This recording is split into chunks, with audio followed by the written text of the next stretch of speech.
This podcast is brought to you by Penji. Penji is a creative subscription service that gives you access to pre-vetted, agency-trained creatives from all over the world. From graphic design to illustrations to social media management and web development, it's all included for one monthly price. It's time to say goodbye to the hassle of searching for top-notch creative talent. With Penji, you get quality and consistency delivered right to your inbox every day. Carefully crafted for you by humans, so meet your new creative team today. Head over to penji.co for more and enter the coupon code located within the podcast show notes.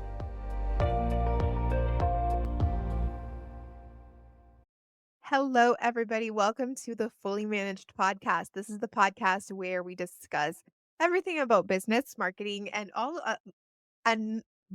I got messed up, but we discuss other cool tips to help assist you in your business journeys. I'm your host, Daniela, and I'm Penji's Partnership Coordinator.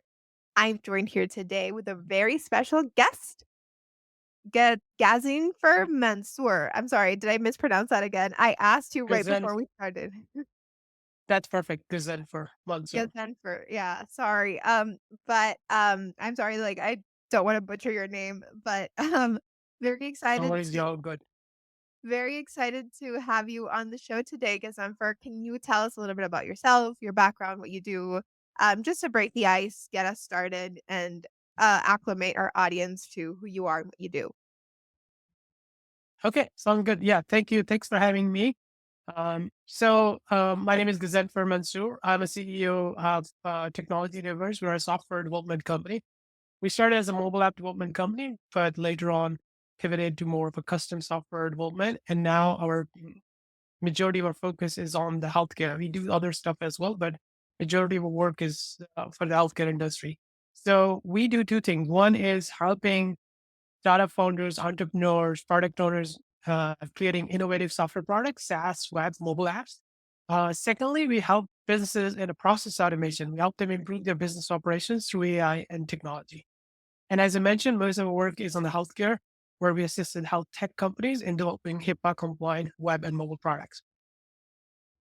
Super interesting, and I think, like, my first question is, how did you end up focusing primarily on healthcare? What brought you to want to offer software services to the healthcare industry, opposed to other industries or, just generalizing it to any industry?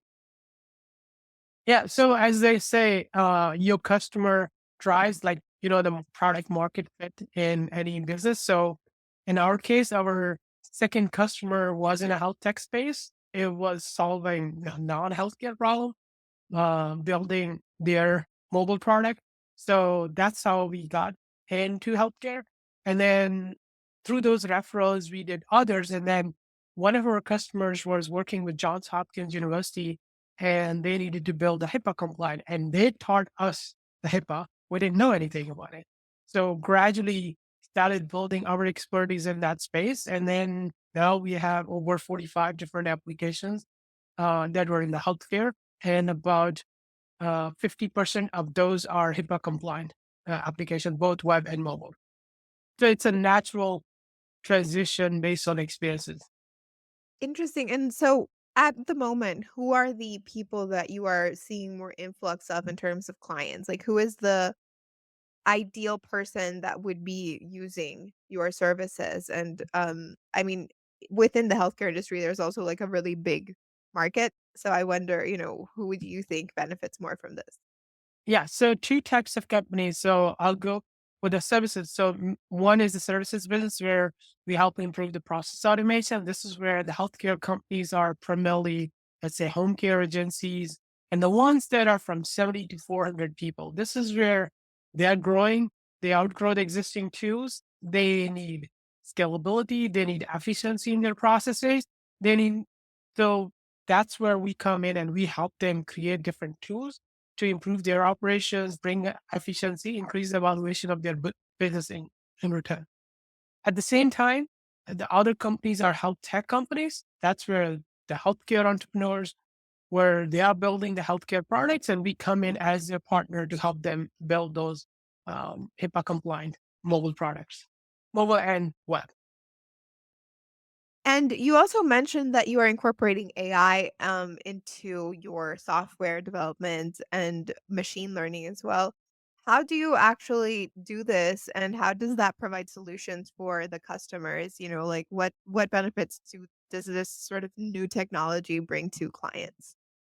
Yeah, AI is everywhere nowadays and it's solving many of the problems. So we started even way before creating AI models, training them, helping our customer solving different problems through AI.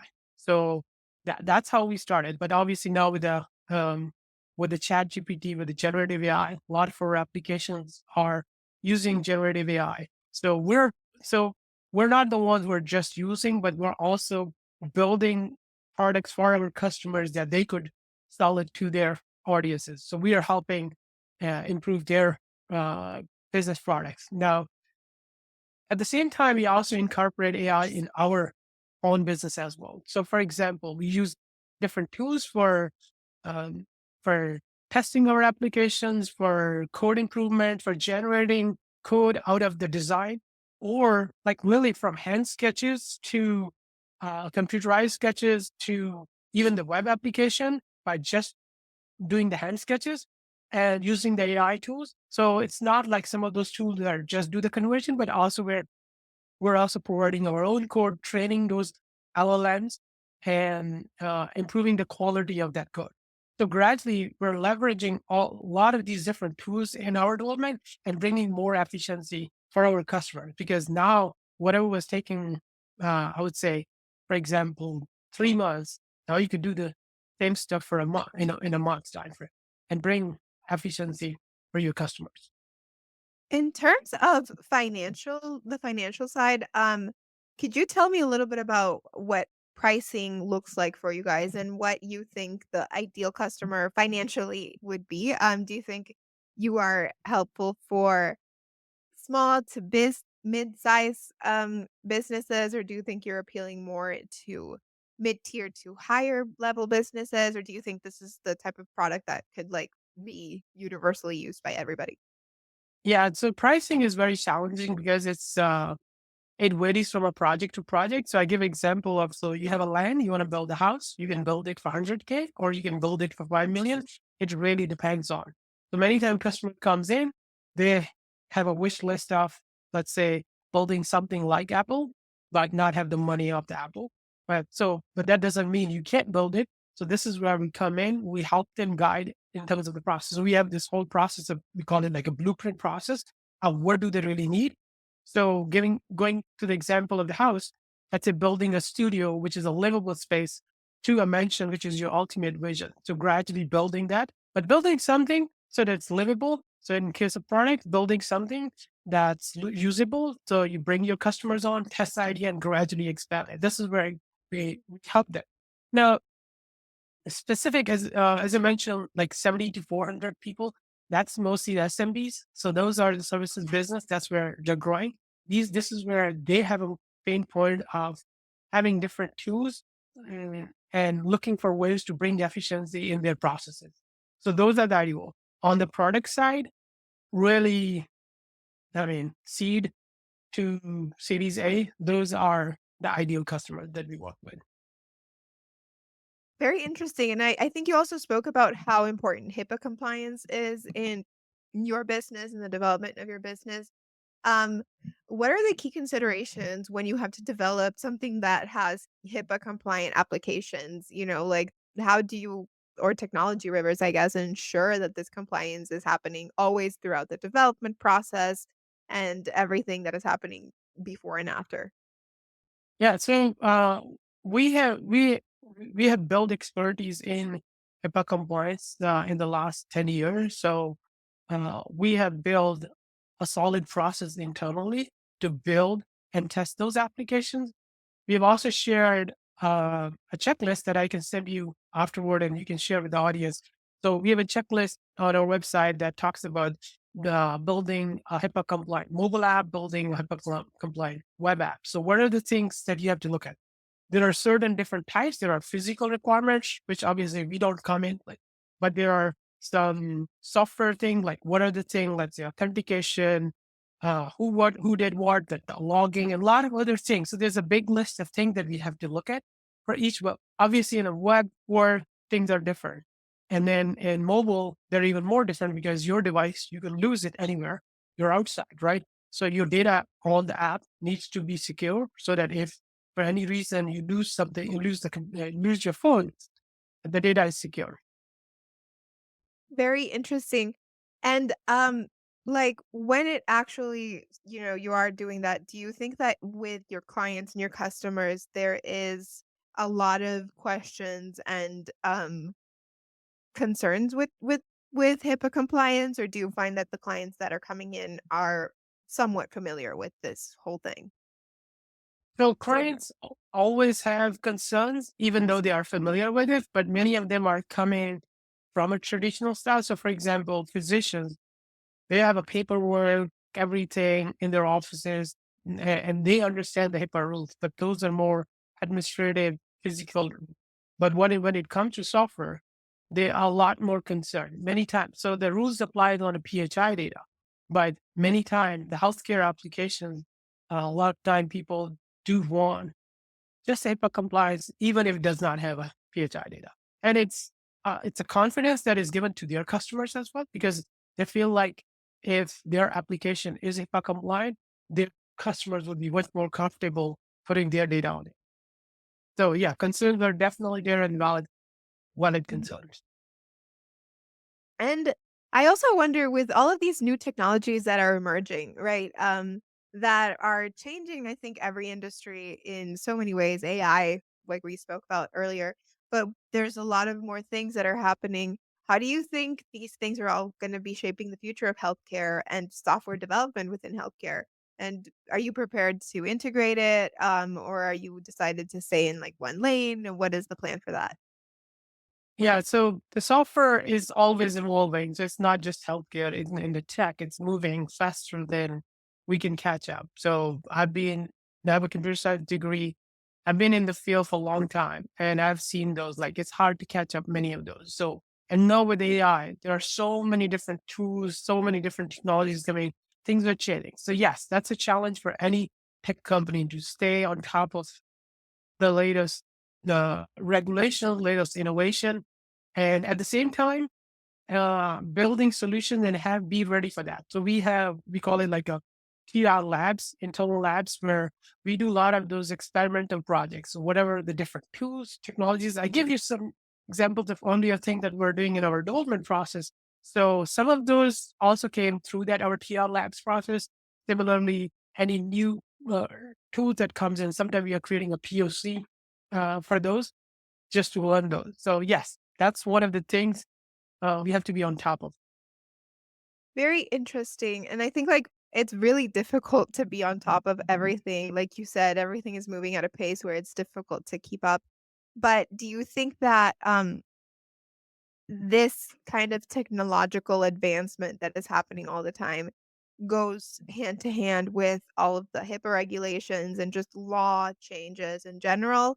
Or does it stay equally, more or less the same, I would guess is my question, or does it change drastically?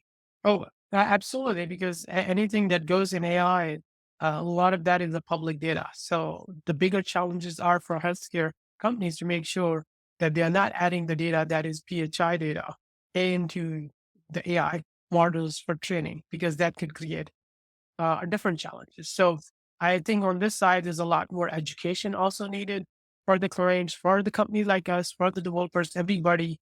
Like, how do you how do you stay compliant, even though you still have to use AI uh, in these projects? So yes, it is challenging. We recently had a webinar on this topic, AI in healthcare. Again, I can share you the link of that as well. That you should. There's a lot more conversation in that webinar that we had, that where we went really deeper into how the impact of AI in the healthcare.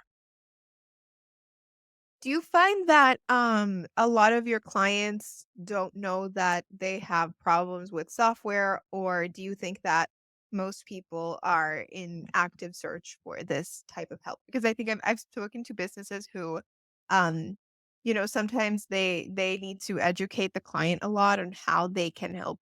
And I wonder if this the case for you, or do you think that there is like a very loud and very obvious need? So there are two types of customers. There are ones who already know this is the direction that they want, and we come in and help them build. But even within that, many times they know what problem they were solving, but how is the part. Like it's like going back to the example of the house. You know you want to build it, but you may have an idea, but the builder will come in and give you the hey, this even though you can get it, but it has its own challenges. Let's say the cost, it could be compliance thing, it could be other complications. So the same thing in the software. Whatever whatever customer want. So we don't take all the requirement or as is. We question, we do discovery, we figure out what exactly do they really want and come up with a solution for that. Now the second ones are they don't know. So as Steve Jobs said, like your customers don't know what they want. You have to guide them. You have to tell them. And many of those are like that. And in our process automation part, this is what we notice. So part of my work is working with these companies, guiding them, hey, what you can do in your business that can bring efficiency, that can 10x your business. So if you bring in that, obviously most services business have a lower valuation. So having that tech component has a defensible IP in your business can increase the value of your business to 10x. And that's how and that's where they need that guidance and that's where we come in.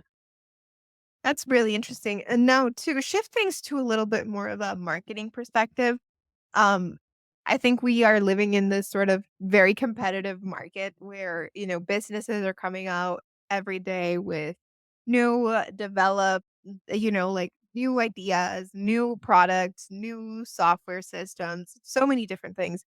In such a, like, I would say, saturated market that we are in currently, how do you manage to keep the relevance and to stand out from the noise? Or do you find that you're a very niched situation and there's not that much competition at the time?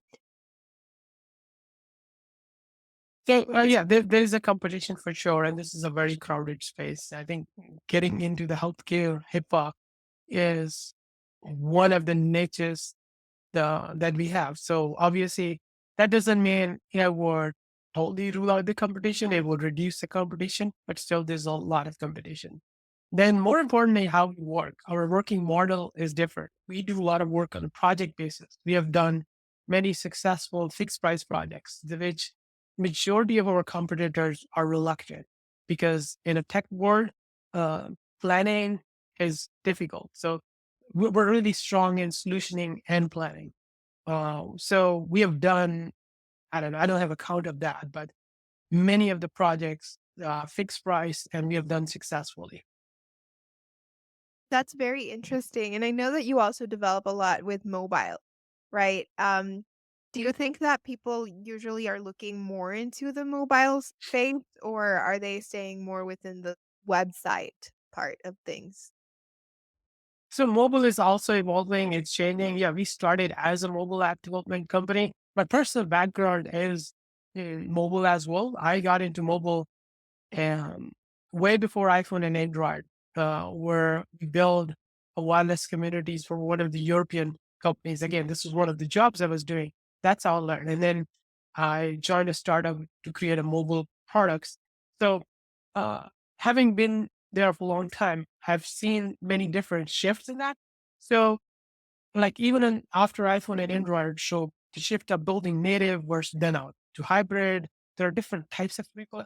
So I think the need for mobile is still there. It's now probably more than ever, but now people are looking for like they're not always looking for a native downloadable app. It could be a progressive app. It could be uh, a responsive app that could run on a browser, and it would take time. Like not necessarily, but again, there are certain things that really need to be on the mobile. So mobile is definitely one of the important one. So we are well known for that. That's where actually most of our referrals come on mobile. And then while I'm on it, I'm going to add a plug that I'm writing a book on a mobile app growth strategies. This is based on my 20 years of experience building mobile products.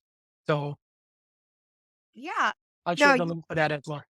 You can plug whatever you want. We're actually nearing the end of the show, and I wanted to tell you that you have the space to promote anything that you want to promote. So right now, actually, let's do that. And anything that you want to add, if anything that we've spoken about today resonated with our audience, if anybody would like to talk to you, connect with you, whatever it is, the space is yours to send them wherever you want. Yeah, absolutely. No, no, I think we pretty much covered most of it. So we already explained what we do. So software development, healthcare. So if anybody needs help on that side, we do work a lot with a non-technical partner, and this is also one of the challenging part. Working with the non-technical people who never build the product, who don't know much about the tech stack, and delivering it successfully the first time. So we have this motto of build first the right way. So, and we follow that all the time. Awesome. Yeah, I will be adding the links to the stuff that you have said to the description of this video so that anybody watching can go ahead and go watch it. Now, everybody, I will see you guys in the next episode. But you, Ghazenfer, it's been great having you today, and it was a privilege to talk to you. Thank you. Thanks for having me. It was good chatting, and I hope people will get some insights from this talk. If there's any question, feel free to message me. I can share my LinkedIn and website information. Yeah, for sure. Thank you so much, and I will see you guys next time. Thank you. You've been listening to Fully Managed, brought to you by Penji. Check out the show notes to learn more about today's guest, and to learn more about Penji, the human-first creative subscription service, head over to penji.co. And by the way, if you're still listening, it would mean the absolute world to us if you were to share this podcast with a friend, and of course, subscribe.